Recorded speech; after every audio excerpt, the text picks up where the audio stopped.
Welcome to Man Does Tech, where I solve the problems you didn't even know you had.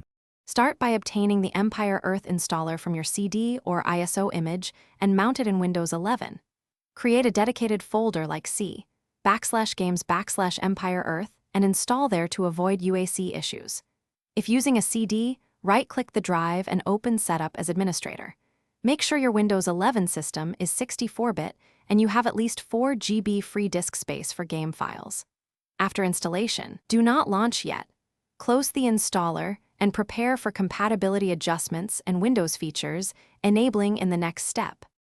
Before first run, navigate to the game folder and right-click Empire Earth.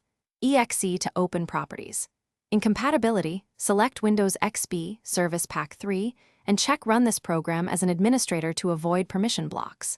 Click Change High DPI settings and choose Override High DPI scaling behavior. System to prevent blurry fonts at 1920x1080. Next, enable Direct Play.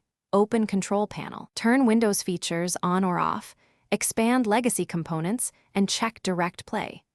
These changes allow the 32-bit game to run properly on a 64-bit Windows 11 machine.